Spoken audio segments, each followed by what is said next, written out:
À l'économie de l'attention sénégalaise, une vidéo TikTok virale illustre la captation de valeur par des plateformes tierces.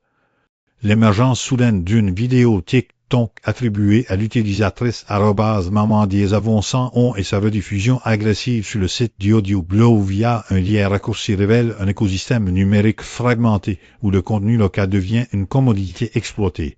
Cette dynamique met en lumière la tension fondamentale entre la création organique sur les réseaux sociaux et l'extraction de valeur par des agrégateurs, souvent au détriment des créateurs originaux. La viralité, signalée par des hashtags comme BuzzSN et TikTokSN, est immédiatement canalisée vers des domaines externes, créant une économie parallèle de clics et de trafic publicitaire.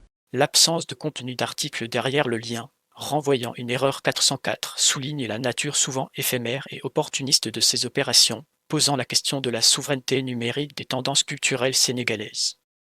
Anatomie d'une bain éphémère, la viralité comme ressource extractible dans un marché numérique peu régulé. Le paysage digital sénégalais, caractérisé par une adoption rapide des plateformes comme TikTok, fonctionne comme un laboratoire pour des modèles économiques informels.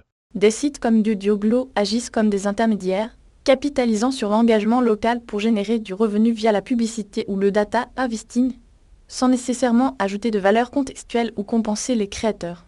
L'utilisation stratégique de hashtags géolocalisés sénégal permet à ces réacteurs de cibler efficacement un public national tout en repérant souvent depuis des juridictions opaques. Ce phénomène crée une asymétrie d'information et de valeur, où l'énergie créative et sociale qui génère le buzz est détournée au profit d'entités dont les finalités et la pérennité sont incertaines, érodant la confiance dans l'écosystème numérique local.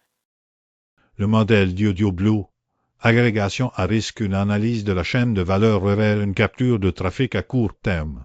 L'opération de AudioBlow repose sur un modèle d'agrégation à faible friction. Identifier un contenu viral descend via le monitoring des réseaux, créer un lien de redirection optimisé pour le clic et monétiser le trafic avant que l'intérêt ne s'instoppe.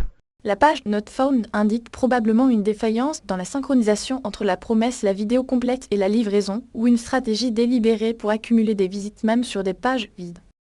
Ce schéma expose les vulnérabilités systémiques. Les créateurs comme @maman-111 perdent le contrôle de la distribution et des données d'audience, tandis que les consommateurs sont exposés à des environnements web potentiellement malveillants ou de mauvaise qualité.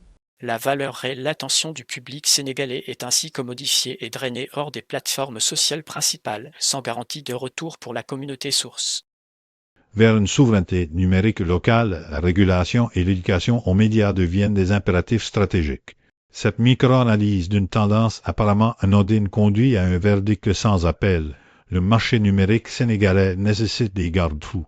La réponse stratégique doit être multidimensionnelle, incluant des initiatives de digital literacy pour aider les utilisateurs à identifier et à éviter les pièges appliques, et une réflexion sur des cadres réglementaires locaux visant à protéger la propriété intellectuelle informelle des créateurs de contenu. À plus long terme, il existe une opportunité pour le développement de plateformes d'agrégation et de monétisation locale, éthiques et transparentes, qui pourraient retenir la valeur générée par le beurre au sein de l'économie nationale. L'alternative est un statu quo où la vitalité culturelle et créative du Sénégal en ligne reste une ressource primaire exploitée par des acteurs externes, limitant ainsi le développement d'un écosystème numérique durable et autonome.